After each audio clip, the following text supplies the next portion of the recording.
Bom, então que Deus possa nos abençoar aí nesta noite maravilhosa que estamos tendo aí, né?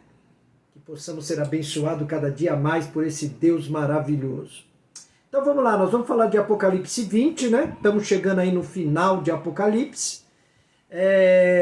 E a gente vê aí que antes de falar do reino eterno, João ele aí esboça a história da igreja entre a primeira e a segunda vinda, né, do Senhor Jesus, que é o início do reino de Deus, pela última vez. E isso daí dá ênfase ao julgamento de Satanás e dos ímpios também. O texto ele vem dividido aí em 4 partes. A restrição de Satanás, que é do versículo 1 ao versículo 3. O reino dos santos, né, que é do versículo 4 ao 6. A revolta de Satanás, que é do versículo 7 ao versículo 10. E a recompensa dos pecadores, que está do versículo 11 ao versículo 15. Certo? Então, Apocalipse 20 começa assim. Eu vou ler 3 versículos primeiro. E vi descer do céu um anjo, que tinha a chave do abismo e uma grande cadeia na sua mão. Ele prendeu o dragão, a antiga serpente, que é o diabo e Satanás, e amarrou por 1000 anos, e lançou-o num abismo, e ali o encerrou, e pôs selo sobre ele, para que não mais engane as nações, até que os 1000 anos se acabem. E depois importa que seja solto por um pouco de tempo. Bem, vamos parar aqui no versículo 3 por enquanto. Ao finalizar aí o período de 1000 anos, o diabo será posto em liberdade durante um breve tempo, um breve espaço de tempo. Mas qual é o simbolismo disso aí, né? Qual é a verdade aí permanente que encerra? Bom, isso sugere que a razão para o diabo, para que o diabo seja colocado novamente em liberdade, é que num período de paz, de prosperidade, numa época quando, por assim dizer, não haverá oposição alguma, pode suceder muito facilmente que a pessoa aceite a fé sem pensar muito, como um mero convencionalismo, né? Ou coisa que se dá por sentada. Então, a libertação do diabo significa um novo período de provação para os cristãos desse período, né? E há momentos da vida quando uma situação de prova ela é muito essencial para preservar a nossa fé. Então nós vemos aí 3 observações. O anjo não vem para julgar. Esse anjo ele vem para restringir o poder de atuação de Satanás durante o período da história da igreja. O julgamento de Satanás virá no final desta era da história, que está aí de Apocalipse 27 a 10. A linguagem utilizada ela é bem simbólica. Afinal, como é que se amarra Satanás em corrente, né? Então, os 1000 anos aí simbolizam um longo período que vai da primeira à segunda vinda de Cristo. Isso aí a gente encontra lá também em 2 Pedro 3. Afinal, é o tema de Apocalipse 20. Marcos 3, 27 diz assim, com relação ao diabo. Vou fazer só um ponto aqui. As pessoas aí têm o costume de dizer que o diabo lá não é uma coisa muito clara na Bíblia, que o diabo quis tomar o trono de Deus.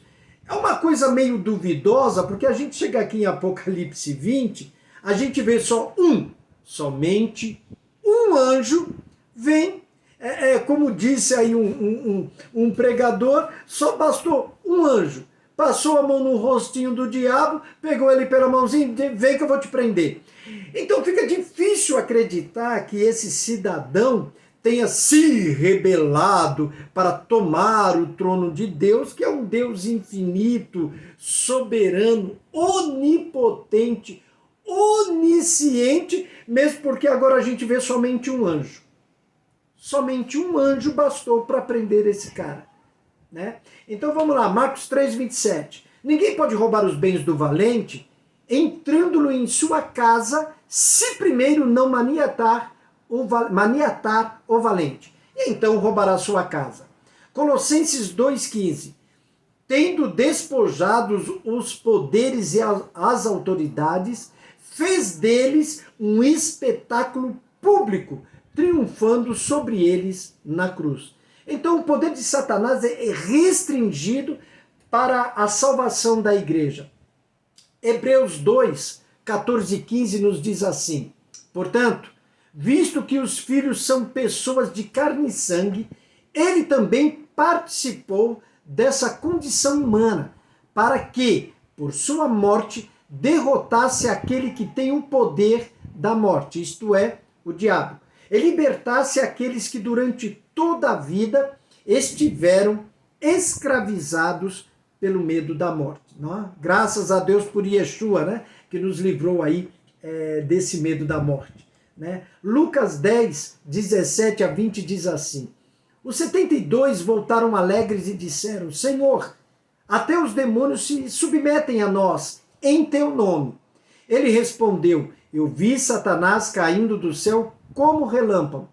Esse cair do céu aí significa os poderes, né, do diabo sendo colocado por terra por pessoas comuns como nós, que o repreende em nome dele, em nome de Jesus.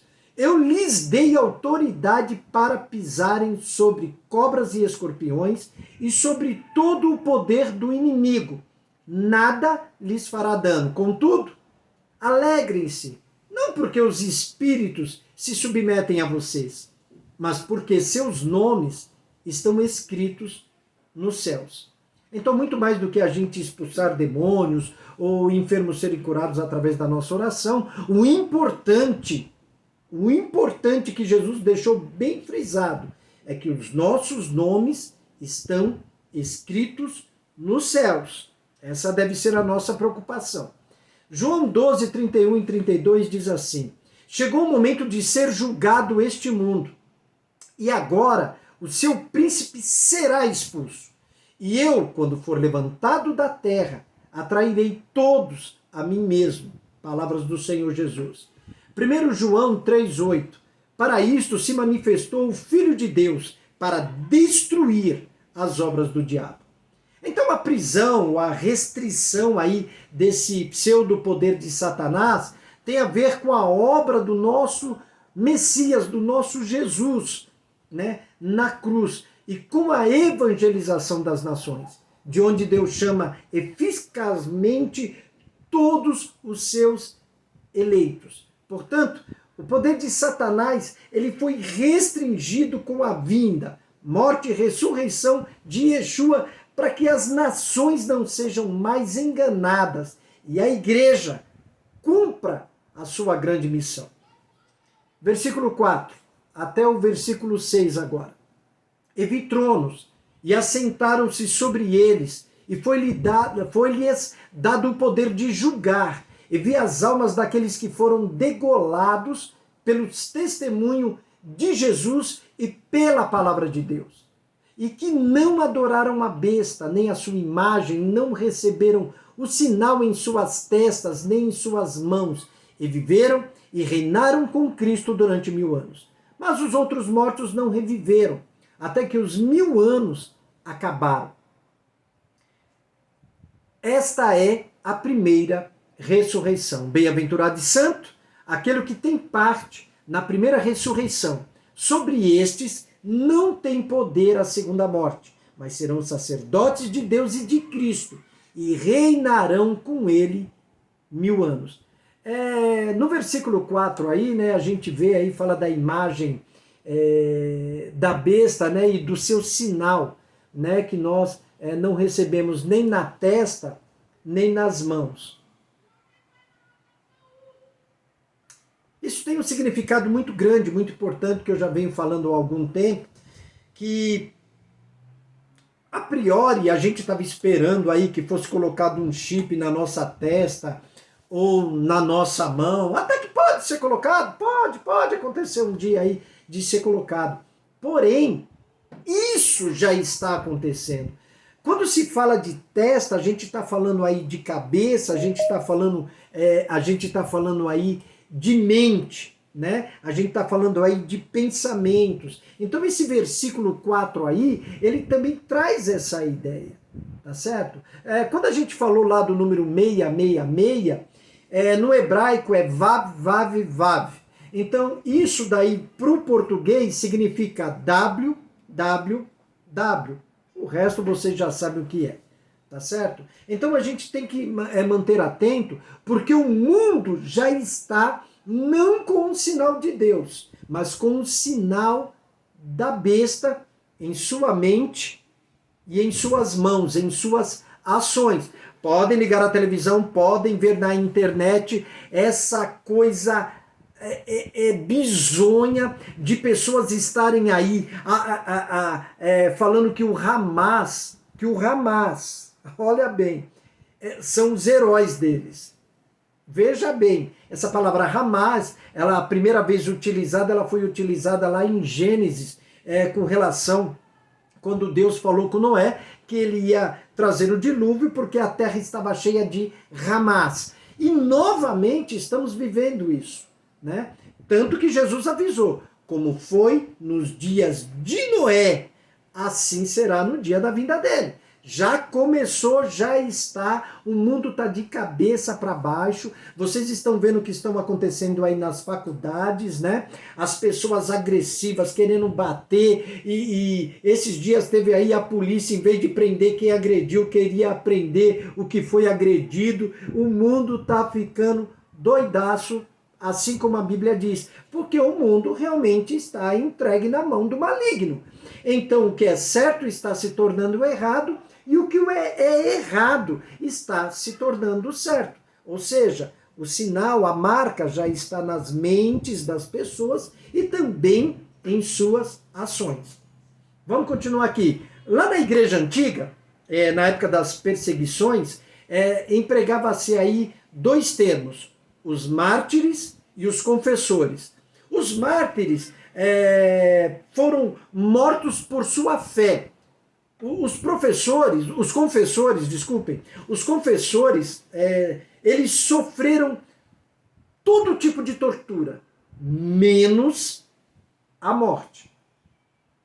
Então isso também era uma coisa muito terrível, né? A pessoa ser torturada para negar a sua fé.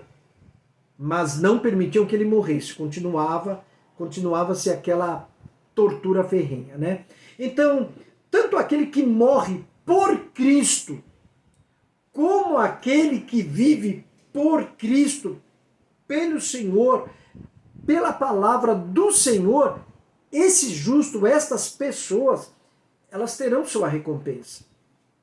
Tá? Essa recompensa, muitos infelizmente estão esperando somente aqui nessa vidinha, né? Nessa vida triste aqui que nós levamos, né? É triste principalmente sem Jesus, né? Estão esperando aqui, mas nós temos algo muito maior guardado por Deus para que nos seja cedido. E é essa a nossa esperança, né? Então, quais são os privilégios das testemunhas de Cristo? Qual privilégio você terá, nós teremos, né? A igreja de Cristo, a igreja verdadeira, a igreja fiel terá. Então são três tipos, tá? Primeiro, para o salvo, a morte foi totalmente, definitivamente derrotada. Então a segunda morte não tem poder sobre as testemunhas do Senhor Jesus. Segundo, serão sacerdotes de Deus e de Cristo. Esse termo latino aí, sacerdote, é pontifex, tá? Que significa assim, construtor de pontes. Então, o sacerdote é aquele que constrói uma ponte entre Deus e os homens, tá certo?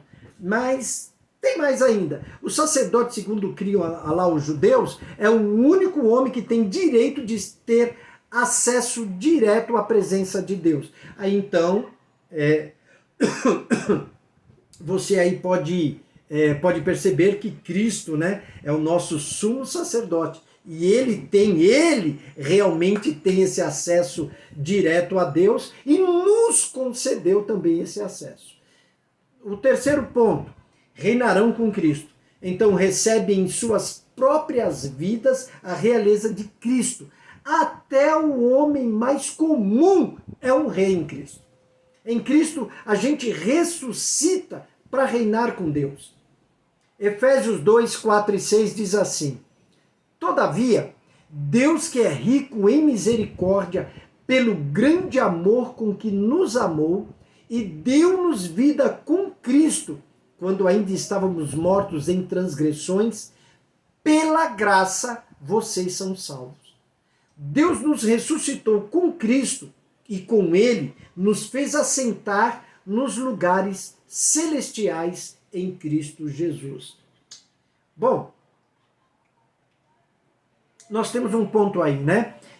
Pode não parecer, mas nós já estamos assentados. Assim como o próprio Jesus disse que o reino de Deus estava no nosso meio, que nós já vivemos esse reino, nós enquanto cristãos, enquanto seguidores de Cristo, enquanto servos e servos do Deus Todo-Poderoso, enquanto aquelas pessoas que dão ouvidos à voz de Yeshua, nós já estamos assentados nos lugares celestiais em Cristo. Aconteça o que acontecer, nós já estamos, nós já fazemos parte deste reino, nós já reinamos agora, tá? Quando acontecer completamente, quando acontecer todas as coisas, aí sim será uma coisa bem literal. Mas agora, você, nós já reinamos com Cristo, nos lugares celestiais. Tá? Tanto que você, os crentes, os milhares, os espalhados por todo o mundo aí, não importa qual igreja que essa pessoa esteja, qual denominação aí ela faça parte, o importante é que ela seja templo de Deus, que ela sirva ao Senhor, e essa pessoa, esse ser humano, mesmo aqui sofrendo todas as aflições que o mundo impõe sobre nós, esta pessoa já reina, essa pessoa já está assentada nos lugares celestiais em Cristo Jesus. Tá certo? Romanos 6, 1 a 4 diz assim: Que diremos, pois? Permaneceremos no pecado para que a graça abunde? Essa pergunta aí ele fez porque naquele tempo lá tinha gente que, já que é graça, quanto mais a gente pecar, mais graça a gente recebe. Na verdade, isso é uma grande desculpa para aqueles que não querem realmente se arrepender e continuar aí na concupiscência dos olhos, da carne e da vida, né? Versículo 2, de modo nenhum, nós que estamos mortos para o pecado, como viveremos ainda nele? Ou não sabeis que todos quantos fomos batizados em Jesus Cristo, fomos batizados na sua morte? De sorte que fomos batizados com ele pelo batismo da morte, para que, como Cristo foi ressuscitado dentre os mortos, pela glória do Pai, assim andemos nós também em novidade de vida. Gente, quando a gente pega a palavra de Deus e a gente procura lê-la, ouvi-la, na verdade, da maneira como ela está escrita, a gente entende que a graça, ela não foi feita para que eu possa andar de qualquer forma, não. A graça é esse favor imerecido que nós recebemos, é por causa de um arrependimento.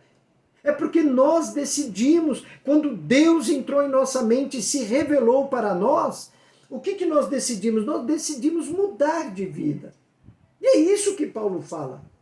A gente tem que andar em novidade de vida. Porque o poder da ressurreição que se encontra no Pai, né? Aqui está, pela glória do Pai, como Cristo foi ressuscitado dentre os mortos pela glória do Pai, né? Então esse poder da ressurreição, esse poder maravilhoso que ressuscitou a Cristo, é o que vai nos ressuscitar. Então o que nos faz andar em novidade de vida. Há um poder muito grande no Deus que nós servimos. Independente de toda dor, de toda tribulação, de toda dificuldade que hoje nós passamos, gente, é motivo de escolher ser feliz. Porque o que Deus tem reservado para você, para mim, para aquele que chegar lá, é tremendo, é maravilhoso. Esse mundo tudo é passageiro. E as coisas estão passando cada dia que passa mais rápido, mais acelerado. Tá certo? Vamos lá, versículo 7 do capítulo 20. E acabando-se os 1000 anos, Satanás será solto da sua prisão e sairá enganar as nações que estão sobre os 4 cantos da terra, Gog e Magog, cujo número é como a areia do mar, para as ajuntar em batalha. E subirão sobre a largura da terra e cercarão o arraial dos santos e a cidade amada. E de Deus desceu fogo do céu e os devorou. E o diabo, que os enganava, foi lançado num lago de fogo e enxofre, onde estão a besta e o falso profeta. E de dia e de noite serão atormentados para todo o sempre. Olha só, a gente viu aí no versículo 7 que o diabo, Satanás, será solto para enganar as nações. E por incrível que pareça, as nações que viveram um período de paz, um período de prosperidade, onde qualquer cidadão era próspero, que viveu aí um reino abençoador, né? O reino pacificador de Deus e o seu Cristo, essas pessoas ainda serão enganadas. Muitas, né? Nem todas, é claro, serão enganados. Não é muito diferente do que nós vemos hoje, não é muito diferente daquilo que Adão viveu. Tá? Mas não existirá desculpa. Como não houve desculpa para Adão, não existirá desculpa. Porque as pessoas estarão vivendo o reino. Não era o que Adão vivia? O reino, a presença de Deus ali todo dia. Era. Agora, ele foi enganado, ou ele se deixou enganar, ele quis deixar-se ser enganado. Ele tinha uma ordem a ser cumprida. Uma ordem séria. Tá certo? Aquela árvore não foi colocada, eu particularmente não acredito que aquela árvore foi colocada ali só como, coloca aí e tudo bem. Não, ela foi colocada ali porque ficou a escolha dele decidir. Nós temos escolhas na nossa vida, não temos? Então a gente entra num restaurante, numa lanchonete, numa padaria, a gente escolhe, a gente decide o que a gente quer comer ou não, o que a gente quer beber ou não. A gente entra numa loja de roupa, a gente decide, a gente escolhe a cor, modelo que a gente quer usar ou não, a cor do sapato, a cor da camisa, as mulheres a cor dos seus vestidos, saias, calças, blusinhas. A gente escolhe. Nós temos esse poder, essa liberdade, porque Deus nos fez seres livres. Se Adão não tivesse passado aquela prova, ele não seria livre. Mas vamos tentar imaginar de outro jeito? Se Adão tivesse seguido mais à frente, não tivesse cedido à primeira tentação, será que hoje não estaríamos comendo dessa árvore? Se ele tivesse vencido ali, se ele tivesse vencido. Porque eu particularmente entendo assim, olha Adão, ainda não é o momento de comer dessa árvore. Vai. Não é assim a nossa vida? A gente não vai devagar, aprendendo a andar, aprendendo a descer. Uma criança pequenininha, ela decide o que ela gosta e o que não gosta. O que é ridículo para nós, para aquela criança não é. Porque ela tem o gosto, ela tem o jeito que ela vê as coisas. Ela tem a maneira de enxergar, de ver o mundo dela. Quando a gente cresce, sim. Aí a gente fazia ou a gente fez coisas que a gente fala, nossa, que ridículo que eu fazia. Poxa, mas você precisou crescer, ter experiência. E a tua experiência, a tua vivência de vida começou a te tornar, não outra pessoa, mas te tornou a deixar mais sábio, mais seletivo. Porque assim, é com o passar do tempo, é com o passar dos anos. É o dia a dia que vai promover essa experiência pra gente. Tá? É o dia a dia. Mas você leu aí no versículo 10 comigo que não vai ter jeito para o diabo, não. Que quando eles cercarem, e isso Irmão, essa guerrinha aí, isso aí eu não sei quando vai parar, não. Tá? Isso aí eu não sei, não. Porque esse pessoal que financia lá o Hamas, os seus líderes, não pensa que eles estão lá, não. Eles estão lá no Catar, vivendo num luxo. Eles querem que se exploda. A ideia deles é destruir Israel. Essa é a ideia. Né? Uma ideia que já chegou aqui no Brasil de pessoas que devem estar recebendo dinheiro aí para fazer esses protestos aí. Tem gente que não sabe nem o que está fazendo lá. Né? Mas o que eles têm no coração deles é um ódio que o diabo está colocando. E os seus demônios, um ódio. Não sabe nem por quê. Sabe, eles estão chamando aqueles caras que esquartejaram crianças de heróis. Sabe o que é isso? Só que tudo isso haverá uma cobrança. Vai haver uma cobrança, sim. Vai haver. Eu espero que essas pessoas se arrependam. Se arrependam. Porque a vingança de Deus, irmão, é um juízo perfeito. Perfeito. Qualquer uma dessas pessoas que fizeram e que apoiam, essas pessoas precisam de se arrepender. Elas precisam de arrependimento. Só que a gente também sabe que a maioria não quer. Porque servir a Jesus exige muito de nós. Né? É deixar de fazer coisas que nós gostamos, coisas que para nós é bom, não, mas que diante dos olhos de Deus não é bom. Às vezes Deus pede coisas tão pequenas e nós não queremos aceitar, por causa das nossas vontades, dos nossos desejos. Eu sou livre.